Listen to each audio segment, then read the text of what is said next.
Good morning guys. तो चलिए start करते हैं आज के यानी कि 31 जनवरी के इंपॉर्टेंट करंट अफेयर्स को। जनवरी का आज आखिरी दिन है, तो आज बहुत सारे इंपॉर्टेंट प्रश्न हम पढ़ने वाले हैं, जिसमें सबसे पहला इंपॉर्टेंट प्रश्न ये रहा आपके सामने कि अभी हाल ही में नागोबा जात्रा त्योहार ये कहाँ पे मनाया गया। तो सही उत्तर होगा तेलंगाना में।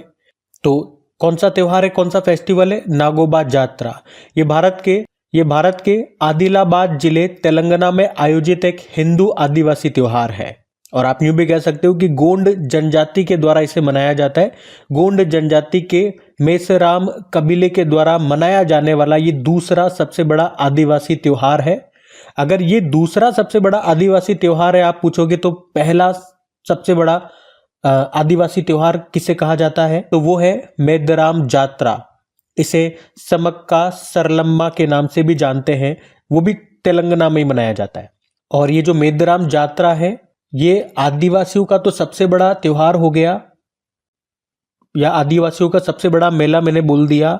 इसके अलावा आप यूं भी कह सकते हो कि ये कुंभ मेले के बाद भारत का दूसरा सबसे बड़ा मेला भी है।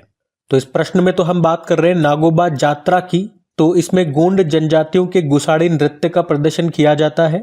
अभी 28 जनवरी 2025 को ये शुरू हुआ, 8 दिनों तक ये चलेगा, और ये पर्व सर्प देवता नागोबा को समर्पित होता है। ठीक है, तो पॉइंट टू पॉइंट 2-4 बातें याद रख लेना। कौन सा त्योहार है? नागोबा जात्रा त्योहार है। कहाँ मनाया जाता है? तेलंगाना में। किस जनजाति के द्वारा? गोंड जनजाति के द्वारा मनाया जाता है। ये दूसरा सबसे बड़ा आदिवासी त्योहार है। कितने दिन चलता है? 8 दिनों तक चलता है। ठीक, अब तेलंगाना की बात है, मैं आपको तेलंगाना लेकर के चलूंगा, लेकिन फेस्टिवल त्योहार की हम चर्चा कर रहे हैं। तो चलो कुछ और इंपॉर्टेंट करंट अफेयर्स में जब हमने त्योहार पढ़े थे वो कुछ इंपॉर्टेंट मैं आपको रिवाइज करवाता हूं पहले। तो देखो, जल्लीकट्टू महोत्सव अभी तमिलनाडु में मनाया गया था, यहाँ पे बैलों को कंट्रोल करना होता है। कंबाला उत्सव ये बंगलुरु में मनाया जाता है, भैंसों की दौड़। उसके अलावा एक है गड़ीमई फेस्टिवल, ये नेपाल में मनाया जाता है। कनुमा त्योहार ये तेलंगाना का हो गया। और परशुराम कुंड मेले का भी आयोजन हुआ था अरुणाचल प्रदेश में। मोदवेद महोत्सव टोडा जनजाति के द्वारा मनाया जाता है, ये नीलगिरी पहाड़ियों में निवास करती है। छठा अंतर्राष्ट्रीय बाजरा महोत्सव अभी बेंगलुरु में हुआ। पश्मीना महोत्सव नेपाल में। अंतर्राष्ट्रीय सरस्वती महोत्सव हरियाणा में।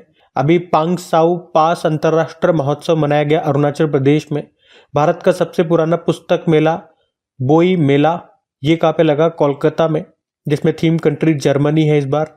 और 2025 में मैड्रिड इंटरनेशनल बुक फेयर का जो आयोजन होगा उसमें भारत थीम कंट्री होगा। तो ये कुछ फेयर एंड फेस्टिवल्स हमने देखे। अब नेपाल की बात थी तो नेपाल चलते हैं। तो ये कुछ फेयर एंड फेस्टिवल्स हमने देखे। अब बात यहाँ पे तेलंगाना की थी तो तेलंगाना चलते हैं। ये रहा मैं अपने तेलंगाना। आपको पता ही आंध्र प्रदेश से अलग होकर के नया राज्य बना था। कब अलग हुआ था? 2 जून 2014 में। कैपिटल हैदराबाद होती है। मुख्यमंत्री रेवंत रेड्डी। गवर्नर कौन है? जिष्णु देव वर्मा। यहाँ का राजकीय पक्षी भारतीय रोलर, इंडियन रोलर है। पशु है जिंका यानी हिरण। वृक्ष है जम्मी चेट्टू। पुष्प है तांगेदू। और अभी यहाँ का राजकीय उत्सव बन गया है सदर सम्मेलन। कुछ और करंट अफेयर्स पढ़े तेलंगाना से। तो कानुमा त्योहार भी यहाँ पे होता है। बथुकम्मा त्योहार फूलों का त्योहार कहते हैं। बोनालू उत्सव होता है। मेदराम जात्रा मैंने बताया भी आपको, कुंभ के बाद दूसरा सबसे बड़ा मेला है, या इसी को आप कह सकते हो कि सबसे बड़ा आदिवासी मेला है ये। अलाई बलाई महोत्सव भी यहाँ पे हुआ था।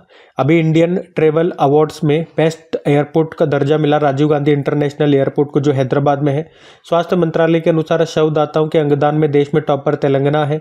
टाइम मैगजीन ने 2024 के विश्व के सबसे महान स्थानों की सूची जारी की, उसमें 3 भारतीय स्थान है। एक हैदराबाद में मनम चॉकलेट फैक्ट्री है, बाकी 2 हिमाचल प्रदेश और मुंबई से हैं। टीबी मुक्त नगर पालिकाओं के लिए स्वास्थ्य नगरम परियोजना शुरू हुई। राजीव गांधी सिविल अभ्यस्तम योजना शुरू हुई। उत्तर पूर्वी राज्यों पर केंद्रित पहला भारतीय कला महोत्सव ये हुआ सिकंदराबाद में, जिसका उद्घाटन किया प्रेसिडेंट ने।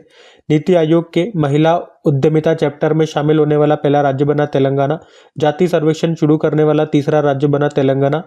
तो पहले 2 कौन से हैं? बिहार और आंध्र प्रदेश।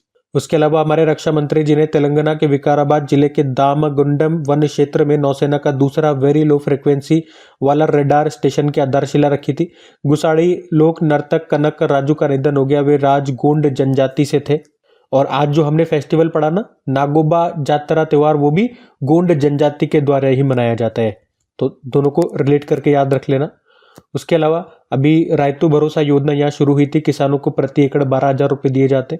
नेशनल नेशनल हल्दी बोर्ड का पहला अध्यक्ष। ये बोर्ड अभी पहली बार स्थापित किया गया। इसका मुख्यालय आपको मिलेगा तेलंगाना के निजामाबाद में और पहले अध्यक्ष पल्ले गंगा रेड्डी है, इंपॉर्टेंट है। महिला ग्रुप के माध्यम से 1000 मेगावाट सौर ऊर्जा संयंत्रों की स्थापना का लक्ष्य रखा तेलंगाना ने।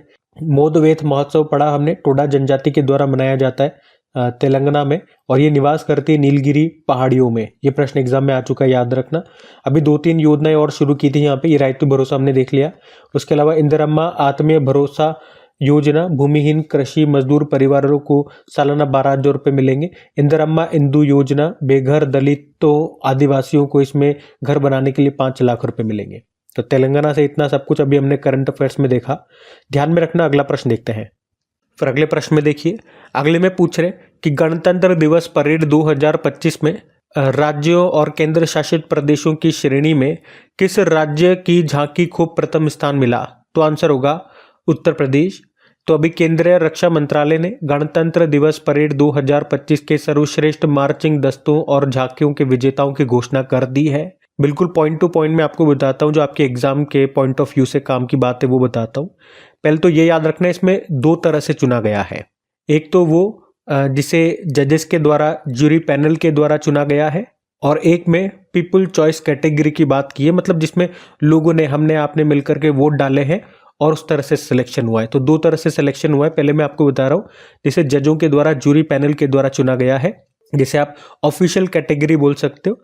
तो इसमें सर्वश्रेष्ठ मार्चिंग दल में बात करते हैं तो सर्विसेज में यानी कि सेवाओं में जम्मू कश्मीर राइफल्स की टुकड़ी को प्रथम स्थान मिला।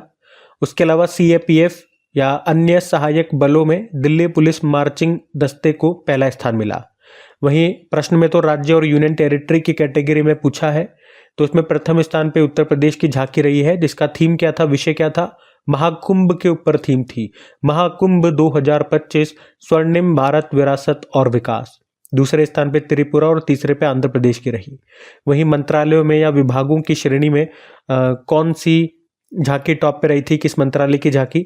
तो जनजातीय कार्य मंत्रालय की झांकी इसमें टॉप पे रही थी, जिसका थीम था जनजातीय गौरव वर्ष। ठीक है, तो ये तो ऑफिशियल कैटेगरी में जिसमें जजों ने, ज्यूरी ने मिलकर के सिलेक्ट किया, वो हमने बात कर ली। पीपुल्स चॉइस कैटेगरी भी मैं आपको बता दूं, कई जगह हो सकता है आप पीपुल्स चॉइस कैटेगरी पढ़ो, मैंने आपको दोनों बता रहा हूं। तो पीपुल्स चॉइस जिसमें हमने, आपने, लोगों ने मिलकर के चुना है वोटिंग करके, तो इसमें राज्यों की, यूनियन टेरिटरी की कैटेगरी में जो प्रथम झांकी रही, मतलब जो पे रही है, वो गुजरात की है, दूसरे पे उत्तर प्रदेश की, तीसरे पे उत्तराखंड। मंत्रालय विभागों की झांकी में महिला एवं बाल विकास मंत्रालय की झांकी रही है। ठीक है, तो मोटी मोटी आप 2 याद रख लो, वैसे मैंने आपको सारा बता दिया। ऑफिशियल कैटेगरी में टॉप पर कौन सी झांकी है, किस राज्य की झांकी? राज्यों में बात करेंगे तो उत्तर प्रदेश की झांकी, जो कि महाकुंभ को समर्पित है। ठीक है, ऑफिशियल पीपुल्स चॉइस कैटेगरी में गुजरात की झांकी टॉप पर है, उत्तर प्रदेश की दूसरे नंबर पर है। वहीं ऑफिशियल कैटेगरी में मंत्रालयों में पूछोगे तो जनजातीय कार्य मंत्रालय की झांकी टॉप पर है, और पीपुल्स चॉइस कैटेगरी में मंत्रालयों की पूछोगे तो महिला एवं बाल विकास मंत्रालय की झांकी टॉप पर है। ये हो गया। बाकी रिपब्लिक डे इस बार का कौन से नंबर का था? 76 नंबर का था। कौन थे चीफ गेस्ट? इंडोनेशिया के प्रेसिडेंट प्रबोवो सुबियांतो। ठीक है, तो भाई ये याद रखना, झांकी वाले प्रश्न एग्जाम में आते हैं तो ये इंपॉर्टेंट रहेगा। अगला प्रश्न देखते हैं। ज्यादा डीप में नहीं पूछा जाता, यही पूछा जाएगा कौन सी झांकी टॉप पर है। अगर उसने ऐसे नहीं बोला ना पीपुल्स चॉइस कैटेगरी में या ऑफिशियल कैटेगरी में, तो सिंपल यूं समझना वो ऑफिशियल कैटेगरी आपसे पूछ रहा है। पीपुल्स चॉइस कैटेगरी पूछेगा तो वो बकायदा लिख करके आपको देगा। ठीक है, अगला प्रश्न देखते हैं अभी। फिर अगले में पूछ रहे, अभी हाल ही में चर्चा में रहा डीप सीक एआई किसने विकसित किया है? तो आंसर होगा चाइना ने। डीप सीक, अभी इसके बारे में बहुत सारी न्यूज वगैरह में आपने सुना होगा, पढ़ा होगा, तो ये चर्चा में है बहुत, तो ये क्वेश्चन आ सकता है एग्जाम में आपके। तो इसमें 2 ही तरह का मोस्टली आपसे क्वेश्चन पूछा जा सकता है कि एक तो ये डीप सीक है क्या और किस देश का है। बाकी चर्चा में क्यों है वो मैं आपको एक्सप्लेन कर देता हूं। तो पहले तो हम बात कर लेते हैं ये है क्या। तो ये एक आर्टिफिशियल इंटेलिजेंस चैटबॉट है, जैसे कि हमने पढ़ा है ना ओपन एआई का चैट जीपीटी है, गूगल का जेमिनी है, उसी तरह से ये एक एआई चैटबॉट है जिसका नाम डीप सीक है। और किस देश का है? तो चाइना का है।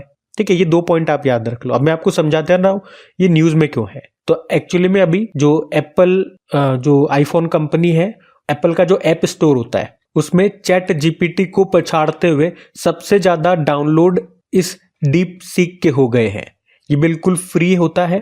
तो ये बहुत चर्चा में कि भाई अभी अभी नया नया आया और इसने चैट जीपी को पछाड़ दिया। डीप सीक इसकी स्थापना 2023 में हुई थी। चाइना की कंपनी है, तो चाइना के हांगजोउ में जो लियांग वैनफेंग है उनके द्वारा इसकी स्थापना की गई थी। तो ये इतना सा आप ध्यान में रखना। क्यों न्यूज में, वो मैंने आपको बता दिया कि एप्पल के ऐप स्टोर में इसने चैट जीपीटी को पछाड़ दिया है। किस मामले में? सबसे ज्यादा डाउनलोड करने के मामले में। तो ये एक एआई चैटबॉट है और चाइना का है। अब एआई की बात हो रही है, आर्टिफिशियल इंटेलिजेंस। अब आर्टिफिशियल इंटेलिजेंस से बनने वाले जितने भी प्रश्न हमने करंट अफेयर्स में पढ़े अभी बिल्कुल लेटेस्ट, बिल्कुल एक आध साल में, वो मैं आपको रिवाइज करवा देता हूं। अच्छा, उससे पहले एक और न्यूज यहीं पे मैं आपको दे देता हूं, छोटी सी न्यूज है। तो अभी जियो ने छोटे व्यवसायों के लिए डिजिटल लेन देन को और ज्यादा सरल और कुशल बनाने के लिए भी जियो साउंड पे को लॉन्च किया है। और ये जियो साउंड पे करेगा क्या? तो ये हर यूपीआई पेमेंट रिसीव होने पर ऑडियो पुष्टिकरण देगा कि 10 रुपए प्राप्त हो चुके हैं, 5 रुपए प्राप्त हो चुके हैं। अपन कहीं भी पेमेंट करते हैं तो ऐसे ही आती है ना। लेकिन उसके लिए आपने देखा होगा कहीं भी दुकान पे या थड़ी पे आप जाते हो तो आप ऐसे स्कैन करके पैसा डाल देते हो, तो अलग से एक बॉक्स रखा होता है, तो वहां से आवाज आती है 2 रुपए प्राप्त हो चुके हैं, 4 रुपए प्राप्त हो चुके हैं। तो जो अलग से बॉक्स होता है उसको साउंड बॉक्स कहते हैं। तो दुकानदारों को क्या करना होता है, वो जो साउंड बॉक्स होता है उसके लिए भी पे करना पड़ता है। हर महीने लगभग 125 रुपए पे करने होते हैं कंपनी को। तो अभी जियो वालों ने क्या कहा कि आपको वो पे करने की जरूरत नहीं है, हम आपके लिए लेकर के आ रहे हैं जियो साउंड बॉक्स। ये बिल्कुल फ्री होगा और ये सुविधा आपको जो जियो भारत का फोन होता है ना उस पर उपलब्ध होगी। तो आप साउंड बॉक्स मत खरीदो, हमारा जो जियो भारत का फोन है वो खरीद लो, वो मात्र 699 रुपए का आएगा। फिर आपको हर महीने पे करने की जरूरत नहीं है। इस फोन में ही आपको जब भी पेमेंट कोई देगा तो इसी में से आवाज आ जाएगी 4 रुपए, 5 रुपए प्राप्त हो चुके हैं। हर महीने पैसे भरने की जरूरत नहीं है। तो बस इतनी सी ये बात थी। जियो ने छोटे व्यवसायों के लिए लॉन्च कर दिया जियो साउंड पे। अब आर्टिफिशियल इंटेलिजेंस मेरे को आपको रिवाइज करवाना है, तो आ जाओ। तो एक तो आपको याद होगा माइक्रोसॉफ्ट ये ओपन एआई के साथ मिलकर एआई सुपर कंप्यूटर स्टारगेट बना रहा है। और किस राज्य ने एआई केंद्र स्थापित करने के लिए वर्ल्ड इकोनॉमिक फोरम के साथ समझौता किया? Karnataka. World government summit Dubai में हुई थी और उसमें भारत ने एआई पावर्ड सड़क सुरक्षा के लिए नवा गवर्नमेंट पुरस्कार जीता था। एआई में भारतीय स्टार्टअप को सशक्त बनाने के लिए आईएमपेल एआई प्रोग्राम लॉन्च किया माइक्रोसॉफ्ट ने। जिनी एआई प्लेटफॉर्म लॉन्च किया गूगल ने। भारत की पहली एआई फिल्म इरा है। वर्ल्ड हेल्थ ऑर्गेनाइजेशन ने किस नाम से अपना पहला AI powered digital health promoter launch किया? सारा। भारत की पहली एआई सॉफ्टवेयर इंजीनियर बनी देविका। दुनिया की पहली एआई स्पोक पर्सन यानी कि प्रवक्ता ये लॉन्च की थी यूक्रेन ने, जिसका नाम विक्टोरिया शी है। उसके अलावा जंगल की आग का पता लगाने के लिए पहला उन्नत एआई सिस्टम ये कहां पे लॉन्च हुआ था? पेंच टाइगर रिजर्व में, जिसका नाम पेंटोरा है। एआई द्वारा संचालित स्वास्थ्य बीमा उत्पाद एलिवेट लॉन्च किया आईसीआईसीआई लोम्बार्ड ने। दुनिया की पहली मिस एआई ये बनी थी केंजा लेली। रिलायंस ग्रुप ने लॉन्च किया एआई सूट जिसको नाम दिया brain. AI powered shopping assistant रूफुस को लॉन्च किया अमेजॉन ने। सेबी ने एआई चैटबॉट सर्विस लॉन्च किया सेवा नाम से। सेवा मतलब हो गया सेबी वर्चुअल असिस्टेंट। और ग्लोबल एआई शिखर सम्मेलन 2024 हुआ था हैदराबाद में। पहली अंतरराष्ट्रीय एआई संधि अभी फ्रांस में हुई थी, किनके बीच? यूके, यूएस और यूरोपियन यूनियन। टाइम के एआई 2024 सबसे प्रभावशाली लोगों की सूची में एक भारतीय कैबिनेट मंत्री भी थे। कौन? अश्विनी वैष्णव। एआईसीटीई ने अभी 2025 को आर्टिफिशियल इंटेलिजेंस का वर्ष घोषित किया। आरबीआई ने वित्तीय क्षेत्र में एआई के नैतिक इस्तेमाल के लिए किसकी अध्यक्षता में एक समिति गठित की? आईआईटी मुंबई के प्रोफेसर है पुष्पक भट्टाचार्य। उसके अलावा बाकी जेटसन ओरिन की बात करें, ये एक nano super generative AI super computer है जिसको लॉन्च किया था एनवीडिया ने। अब आपसे 2 प्रश्न पूछ रहा हूं। आर्टिफिशियल इंटेलिजेंस का गॉडफादर किन्हें कहा जाता है? और अभी इनको 2024 में एक नोबेल पुरस्कार मिला था, फिजिक्स का नोबेल पुरस्कार मिला था। वैसे 2 जनों को मिला था। एक तो ये हो गए आर्टिफिशियल इंटेलिजेंस के गॉडफादर जो आप बताओगे, उनके साथी का नाम भी बता दो। और अगर आप में से कोई पहली बार करेक्ट एग्जाम चैनल पे आ रहे हैं, पढ़ रहे हैं, तो आपको बता दो नोबेल पुरस्कार का ट्रिकी वीडियो मैंने आपको बना के दे रखा है। नहीं देखा तो देख लेना, पूरे यूट्यूब में सबसे बेहतरीन ट्रिकी वीडियो वही आपको मिलेगा। कहीं और भी आपने पढ़ रखा है तो एक बार इसे चेक करना, फिर मेरे को बोलने की जरूरत नहीं पड़ेगी, आप खुद बोलोगे। हम अगला प्रश्न देखते हैं। फिर अगले प्रश्न में पूछ रहे अभी हाल ही में आईसीसी वुमेन्स चैंपियनशिप का खिताब किसने जीता? तो आंसर होगा ऑस्ट्रेलिया ने। तो ऑस्ट्रेलिया ने एक बार फिर से आईसीसी वुमेन्स चैंपियनशिप का खिताब जीत लिया है। इसमें ऑस्ट्रेलिया की कप्तान है एलिसा हेली और ऑस्ट्रेलिया का ये तीसरा खिताब है। इसमें दूसरे स्थान पे भारत है और आप कह सकते हो आईसीसी वुमेन्स चैंपियनशिप का ये तीसरा संस्करण था। इससे पहले के 2 संस्करण भी ये ऑस्ट्रेलिया ने ही जीते हैं। बाकी आईसीसी वुमेन्स चैंपियनशिप की बात करें, ये 10 टीमों की प्रतियोगिता है और ICC women's cricket world cup के लिए क्वालिफाइंग टूर्नामेंट है। इसमें हर टीम ने कुल 8 3 मैचों की श्रृंखला खेली है। ये टूर्नामेंट 2014 में शुरू हुआ था, इस बार ये तीसरा संस्करण हुआ। अब जो चौथा संस्करण होगा उसमें जिम्बाब्वे भी शामिल होगा, जिससे टीमों की संख्या फिर हो जाएगी 11। अच्छा, ये एक प्रश्न मैं आपके सामने रख रहा हूं। ये प्रश्न एसएससी सीपीओ में पूछा गया था कि पहला आईसीसी वुमेन्स वर्ल्ड कप ये कब हुआ था, ये पूछा था। तो आंसर होगा 1973 में। वो इंग्लैंड में हुआ था, उसको इंग्लैंड ने ही जीता था। और अगर इसका लेटेस्ट वर्जन की हम बात करें, अभी लास्ट टाइम ये कब हुआ था, 2022 में हुआ था न्यूजीलैंड में, उसको ऑस्ट्रेलिया ने जीता था, इंग्लैंड को हराया था। और अगला ये होगा 2025 में, जिसको भारत होस्ट करेगा। आप जानते होंगे अभी न्यूजीलैंड भी तो जीता था साउथ अफ्रीका को हरा करके। वो क्या था अभी 2024 में जो हुआ था, वो वुमेन्स T20 वर्ल्ड कप था, जो कि यूनाइटेड अरब अमीरात में हुआ था, इसका नवा संस्करण। और अगर उसमें भी अगर पूछ ले एग्जामिनर कि इसका पहला संस्करण वुमेन्स T20 वर्ल्ड कप का पहला संस्करण कब और कहां हुआ था, तो वो 2009 में हुआ था, इंग्लैंड में ही, उसको भी इंग्लैंड ने जीता था। तो ये पॉइंट भी ध्यान रखना। चलो, इसी तरह के कुछ और प्रश्न मैं आपको रिवाइज कराता हूं, आपका पूरा रिवीजन हो जाएगा। अभी देखो, नवा वुमेन्स एशिया कप 2024 हुआ था श्रीलंका में, श्रीलंका ने जीता, भारत को हराया था। नवा ICC men's T20 world cup अभी 2024 में हुआ था, वेस्ट इंडीज और अमेरिका में, भारत ने जीता, साउथ अफ्रीका को हराया था। नवा ICC women's T20 world cup UAE में हुआ, न्यूजीलैंड ने जीता, साउथ अफ्रीका को हराया। अब 2025 में जो मेंस एशिया कप है ये भारत में होंगे T20 फॉर्मेट में। 2027 में मेंस एशिया कप बांग्लादेश में होंगे वनडे फॉर्मेट में। अभी रणजी ट्रॉफी 2023-24 को मुंबई ने जीता, विदर्भ को हराया। और ईरानी कप भी मुंबई ने जीता, शेष भारत को हराया। एशियन क्रिकेट काउंसिल के नए अध्यक्ष बन गए शम्मी सिल्वा, श्रीलंका के हैं। आईसीसी के नए अध्यक्ष बन गए जयशाह और बीसीसीआई के सचिव बन गए हैं सेक्रेटरी कौन, देवजीत सेकिया। तो ये भी इंपॉर्टेंट है सारे पॉइंट्स। अगला प्रश्न देखते हैं, याद रखना इनको। फिर अगले में पूछ रहे, अभी हाल ही में किस देश ने दुनिया का पहला डीप सी रडार विकसित किया है जो उच्च ऊंचाई पर उड़ने वाले विमानों का पता लगाएगा? तो आंसर होगा चाइना। तो अभी चाइना ने दुनिया का पहला डीप सी रडार विकसित किया है जो उच्च ऊंचाई पर उड़ने वाले विमानों का पता लगा सकता है। इस परीक्षण में अभी 1000 मीटर यानी कि 3280 फुट गहराई में समुद्री तल पर स्थापित एक ध्वनिक सेंसर सारणी यानी कि एक रेडार जैसा ही उपकरण है। अब इसने 5000 मीटर की ऊंचाई पर उड़ रहे एयरक्राफ्ट का सफलतापूर्वक पता लगा लिया, अभी जो इन्होंने टेस्टिंग की है ना उसमें। तो इससे जो पनडुब्बियां होगी, जो सबमरीन्स होगी, वो अंडर सी रेडार के माध्यम से विमानों के स्थान का अनुमान लगा सकती है।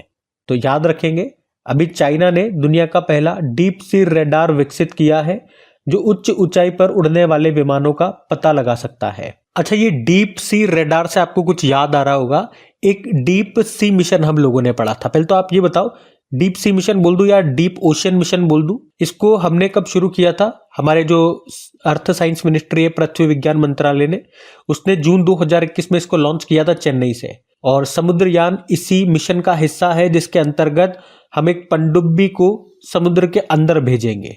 उस पनडुब्बी का नाम हमने रखा है मत्स्य 6000 मीटर ये नीचे जाएगी, इसलिए इसका नाम मत्स्य 6000 रखा है। ये अभी 2-4 दिन पहले भी मैंने आपको बताया था। वैसे बात तो यहाँ पे चाइना की है, तो ये रहा मैप में चाइना। देखो, चाइना की कैपिटल होती है Beijing. Asian infrastructure investment bank का, शंघाई कोऑपरेशन ऑर्गेनाइजेशन का मुख्यालय आपको यही मिलेगा।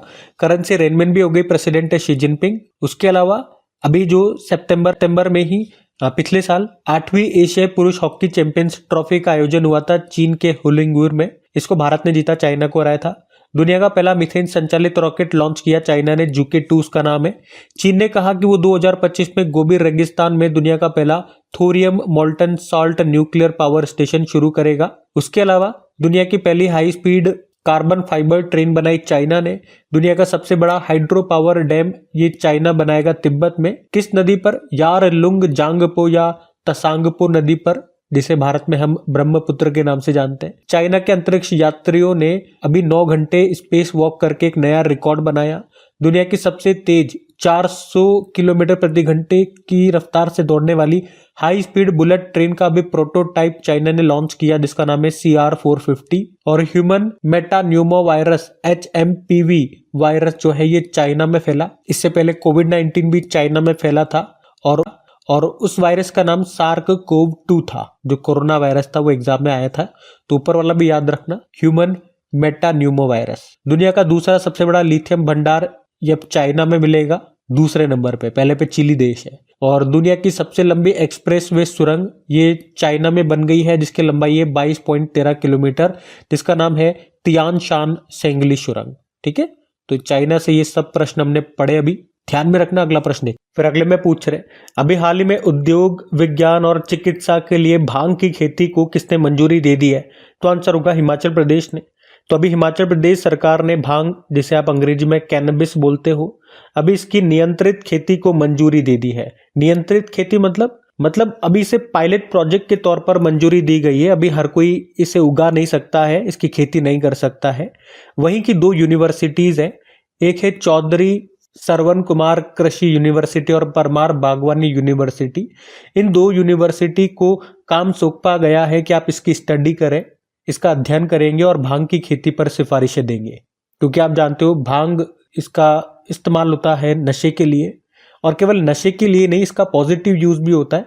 हम इसका मेडिकल फील्ड में, इंडस्ट्री वगैरह में इस्तेमाल करते हैं। और अभी उसी पर्पज से इसको वहां पे मंजूरी मिली है। कहाँ पे? हिमाचल प्रदेश में। और आपको याद हो तो इसी तरह से कुछ समय पहले हमने पढ़ा था कि लेबनान देश ने भांग की खेती को लीगल कर दिया, वैध कर दिया। और पिछले साल भी हमने पढ़ा था कि जर्मनी ये भांग के उपयोग को लीगल करने वाला सबसे बड़ा यूरोपीय संघ देश बना था। अब बात यहाँ पे हिमाचल प्रदेश की है, तो ये रहा मैप में हिमाचल प्रदेश। देखो, उसकी समर कैपिटल शिमला हो गई, विंटर कैपिटल धर्मशाला है, मुख्यमंत्री सुखविंदर सिंह सुक्खू और गवर्नर शिव प्रताप शुक्ला है।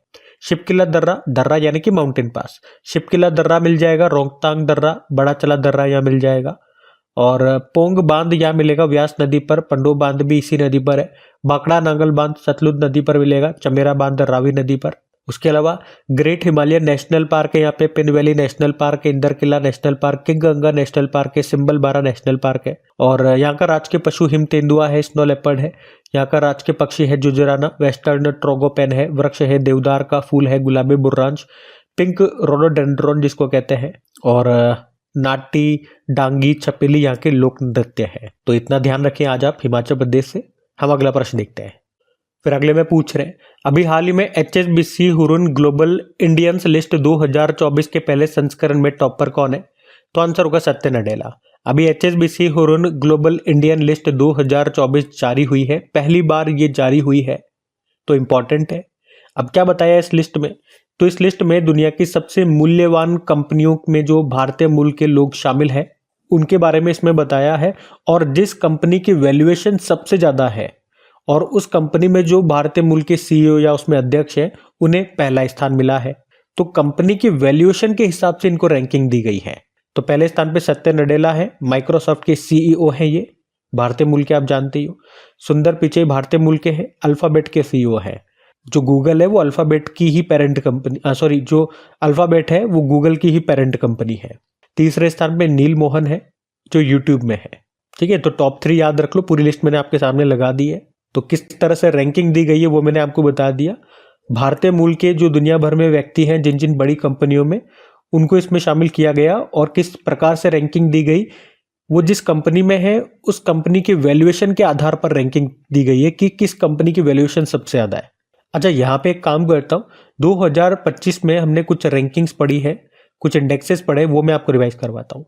जैसे अभी 2023 में वस्त्र और परिधान के निर्यात में भारत का विश्व में कौन सा स्थान है? छठा, टॉपर चाइना है।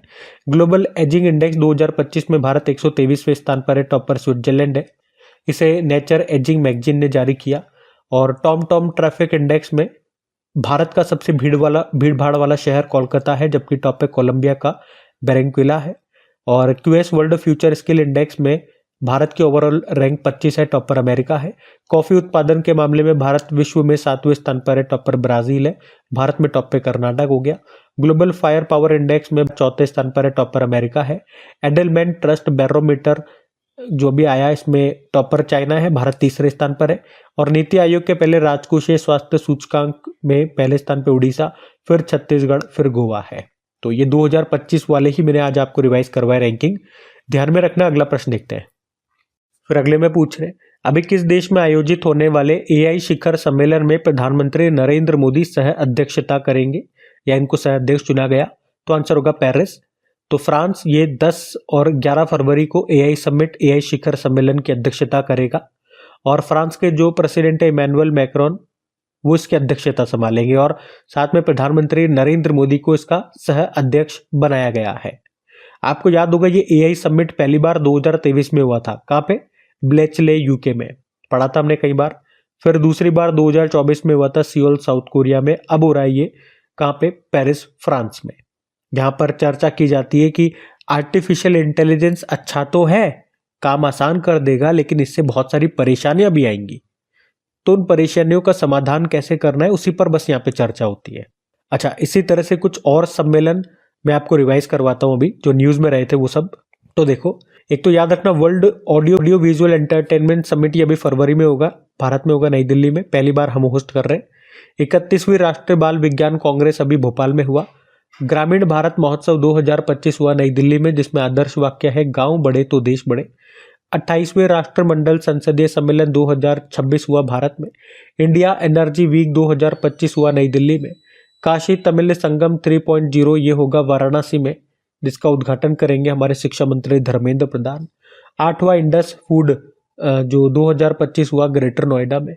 15वां एरो इंडिया 2025 जो कि एशिया का सबसे बड़ा द्विवार्षिक एयर शो और विमानन प्रदर्शनी है, बेंगलुरु में होगा। तीसरा राष्ट्रीय खनन मंत्रियों का सम्मेलन ये अभी 2025 में होगा कोणार्क उड़ीसा में। पहला ओलंपिक अनुसंधान सम्मेलन गुजरात के गांधीनगर में। 27वीं अंतर्राष्ट्रीय गिलास कांग्रेस 2025 कोलकाता में होगा, जबकि अगला वाला 28वां संस्करण जापान में होगा। राष्ट्रीय सुशासन सम्मेलन गांधीनगर में। पहला प्रौद्योगिकी संवाद IISc बेंगलुरु में। हथकरघा सम्मेलन मंथन ये हुआ नई दिल्ली में। राष्ट्रीय जनजातीय स्वास्थ्य सम्मेलन 2025 हुआ नई दिल्ली में। तो ये सारे इंपॉर्टेंट है और सारे ये 2025 वाले ही है, ध्यान में रखना। अगला प्रश्न देखते हैं। मतलब आज मैंने बिल्कुल लेटेस्ट वाला आपको रिवाइज करवाया है, ठीक है। अगला देखते हैं। फिर अगले में पूछ रहे कि अभी हाल ही में ICC के CEO ने अपने पद से इस्तीफा दे दिया, नाम बताइए। नाम है जॉफ एलार्डिस। अभी ICC के CEO यही थे, जॉफ एलार्डिस। कई बार हमने पढ़ा इनके बारे में, लेकिन अभी इन्होंने इस्तीफा दे दिया।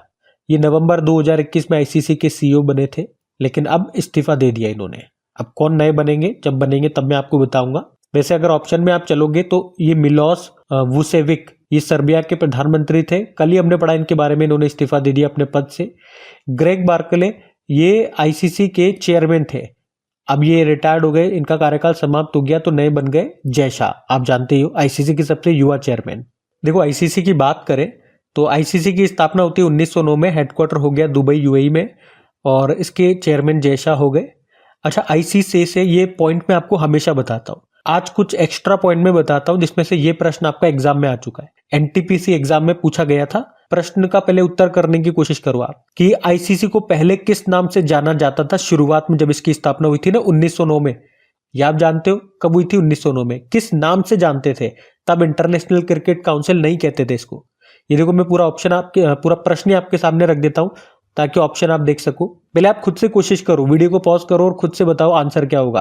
तो इसका उत्तर मैं आपको बता दूं, इसका उत्तर होगा इंपीरियल क्रिकेट कॉन्फ्रेंस। फिर बाद में 1965 में इसका नाम बदला गया, और तब भी इसका नाम बदल के इंटरनेशनल क्रिकेट काउंसिल नहीं किया था, इसका नाम इंटरनेशनल क्रिकेट कॉन्फ्रेंस किया गया था।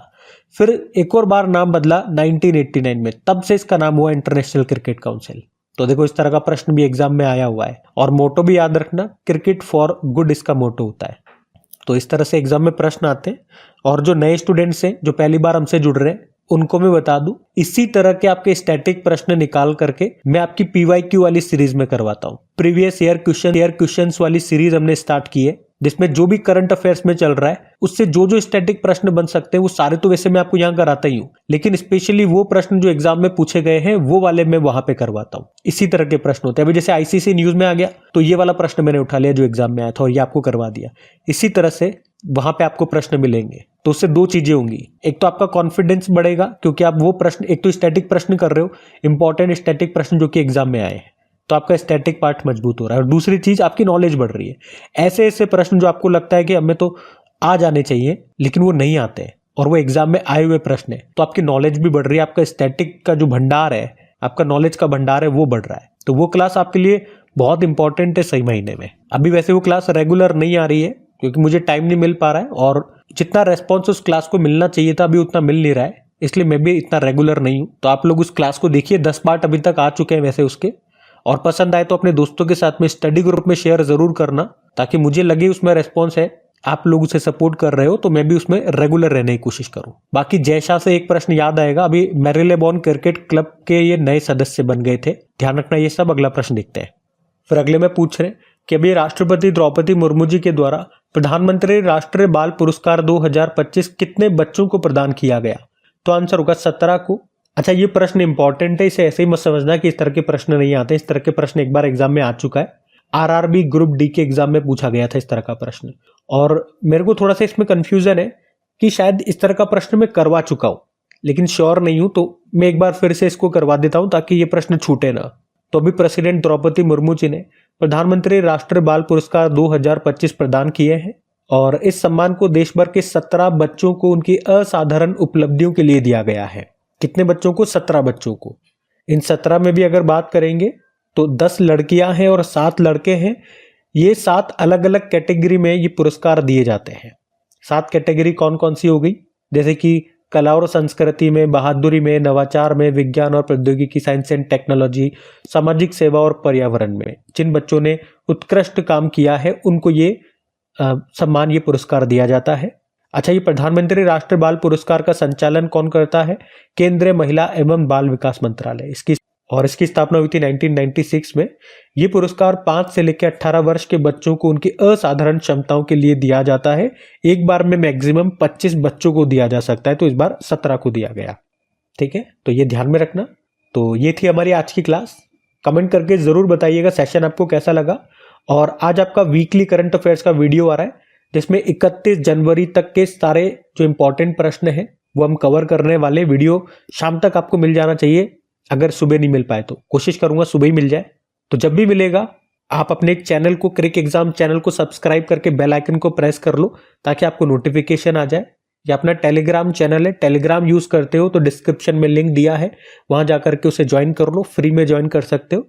फायदा ये होता है जब भी पीडीएफ अपलोड होती है, कोई भी वीडियो आता है, कोई भी अपडेट देना होता है, तो उसका नोटिफिकेशन सबसे पहले आपको मिलता है ताकि कुछ भी आपसे मिस ना हो।